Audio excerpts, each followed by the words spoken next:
Good morning everyone. এটা নতুন দিন আৰম্ভণি কৰিছোঁ। ল'ৰাটোক স্কুলত থলোঁ আৰু এতিয়া গৈ আছোঁ। আচলতে ৰাতিপুৱাৰ সময়খিনিত ইমান বৰষুণ দিছে, সেইকাৰণে গাড়ী লৈ আহিবলগীয়া হয় আৰু ইমান ট্ৰেফিক জাম যে স্কুলৰ ফ্ৰণ্টত, সেইকাৰণে ঘূৰি ঘূৰি আহি আছোঁ এনেদৰে। তো এতিয়া বৰষুণ পৰি আছে অকণ অকণ কৰি, আৰু এতিয়া অকণমান সাধাৰণ পৰিমাণে কমিছে বাৰু। তো এয়া ৰাতিপুৱাৰ পৰিৱেশটো শ্বেয়াৰ কৰিছোঁ।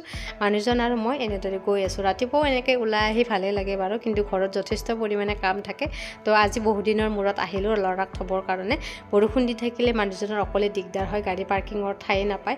তো সেইকাৰণে মই গাড়ীখনৰ পৰা উলিয়াই লৈ কিনে তাক থৈ আহোঁ আৰু মানুহজনে ৰৈ থাকে। তো এতিয়া আমি এনেদৰে দুয়োজনে আহি আছোঁ ঘৰলৈ, আৰু সেয়া খুব সুন্দৰ দিন এটাৰ সৈতে আহিয়ে মই এয়া ব্ৰেকফাষ্ট বনাবলৈ ল'লোঁ। চুজি অকণমান বহুত দিনৰ পৰা ভাবি আছিলোঁ বনাম বুলি। তো সেয়া আজি বনাবলৈ ল'লোঁ চুজি। নাৰিকল কালিতে মই এনেকৈ থৈ দিছোঁ ৰুকি কিনে, কাৰণ ৰাতিপুৱাৰ সময়খিনি বহুত কাম হয় যে। তো এতিয়া নাৰিকল দি কিনে এনেকৈ অকণমান ফ্ৰাই কৰি লৈছোঁ। নাৰিকলৰ সৈতে খাই খুব ভাল লাগে ন। নাৰিকল অকণমান বেছি হ'লে আৰু বেছি পৰিমাণে টেষ্টি হয়। তো এয়া অকণমান মই গৰম পানী দিছোঁ না। মই আচলতে চুজি বনালে গৰম পানী ব্যৱহাৰ কৰোঁ, সোৱাদটো মই খাবলৈ খুব ভাল পাওঁ। ইয়াতে মই অকণমান নিমখ দিছোঁ আৰু অকণমান বেছিকৈ চেনি দিছোঁ, মিঠা হোৱাকৈ, যিখিনি মিঠা খাব পাৰোঁ সেইখিনিকৈ দিছোঁ। দি কিনে এনেকৈ লাৰি দিছোঁ। দি কিনে এতিয়া এইখিনি হৈয়ে গ'ল প্ৰায়। এতিয়া মই কাঁহী এখনতকৈ এইখিনি লৈ ল'ম আৰু লৈ কিনে ধুনীয়াকৈ বৰফি ডিজাইনত কাটিবলৈ লওঁ। সেনেকৈ খাই কিনে ভাল লাগে ন, নহ'লে একেবাৰে টান হৈ গ'লে বেয়া লাগে খাবলৈ। তো সেয়া এনেকৈ এতিয়া ৰাখি দিলোঁ, হৈ গ'ল চুজিখিনি। এয়া এতিয়া মই এনেকৈ সমান কৰি লৈছোঁ। সমান কৰি ল'লে কাটিবলৈ ভাল হয়, পিছতো খাব পৰা যায় সমান কৰি লোৱাৰ পিছত। কাৰণ এনে যদি থৈ দিয়া যায় পিছত গৰম কৰিবলৈ অসুবিধা হয়, যিহেতু বেছি হ'লে মই কেতিয়াবা ফ্ৰিজতো থৈ দিওঁ। আজিকালি গৰমৰ দিন পৰিছে যিহেতু। তো এনেকৈ এতিয়া মই কাটি লৈছোঁ বৰফি ষ্টাইলত। আজি ৰাতিপুৱাৰ এয়া আমাৰ ব্ৰেকফাষ্ট হ'ব। খুব দৌৰাদৌৰিকৈ এনেকৈ বনাইছোঁ, কাৰণ ভাত বনাবলৈও আছে ল'ৰাৰ কাৰণে দুপৰীয়াৰ কাৰণে। তো সেয়া মানুহজন যাব যিহেতু, এয়া ব্ৰেকফাষ্টৰ কাৰণে এনেকৈ হ'লেই 5 মিনিট পিছতেই মই এনেকৈ অকণমান টাইট হ'ব দিব লাগিছিল, 15 মিনিটমান পিছত নিজে নিজে টান হৈ যাব। তো সেয়া খাবলৈ ভাল লাগিব। এনেকৈ গৰম কৰিও খাব পৰা যায় যদি ফ্ৰিজত থোৱা যায়। মই এনেকৈ ৰাখি দিওঁ কেতিয়াবা। আৰু তাৰপিছতে মই এয়া মানুহজনে কুন্দুলি লৈ আহিছে, তাকে ভাজি দিওঁ বুলি ভাবিলোঁ। বহুদিনৰ মূৰত খাব আজি, বহুদিন অনা নাছিলে। সেয়া আজি এনেকৈ বনাওঁ। আলু অকণমান দিছোঁ আৰু কুন্দুলিকেইটা সৰু সৰু পিচ কৰি কাটি লৈছোঁ। এনেকৈ খাবলৈ খুব সোৱাদ লাগে।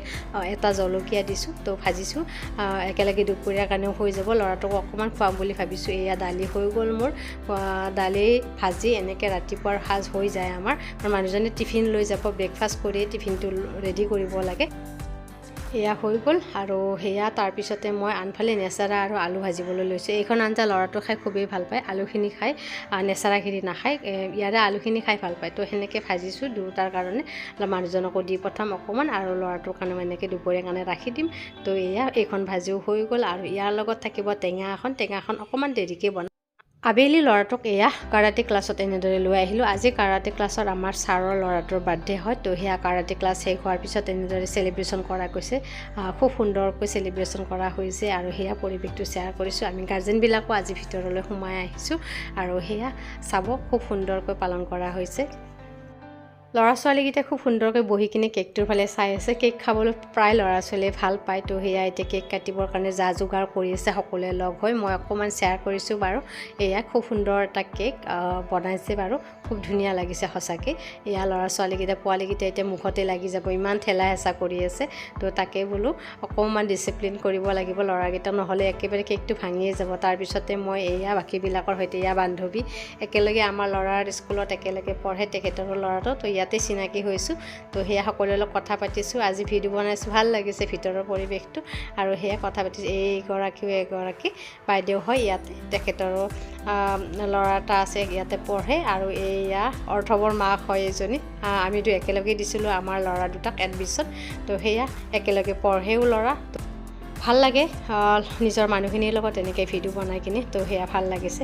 নিজৰ বান্ধৱীকেইজনীৰ লগত এনেকৈ ভালকৈ বনাইছোঁ আজি বহুত দিনৰ মূৰত, কাৰণ এনেই শ্বেয়াৰ কৰাই নহয় বাৰু, সকলোৱে লগ হৈ কথা পাতি থাকোঁ। এয়া বাইদেউ খুব ভাল লাগে তেখেতৰো কথা বতৰাবিলাক শুনি কিনে। এয়া সকলোৱে এগৰাকী বাইদেউ হয়, একেলগে আমাৰ ল'ৰাহঁতৰ লগত একেলগে ক্লাছ কৰে, তাকে ভিডিঅ'ৰ কথা সুধি আছে। তো এনেকৈ সন্ধিয়াৰ সময়খিনি আজি বহুত ভাল লাগিল আহি কিনে, সঁচাকৈ বাৰ্থডে চেলিব্ৰেশ্যন হৈছে আৰু সকলোৰে লগত কথা পাতিছোঁ, মুকলিকৈ ভাল লাগিছে।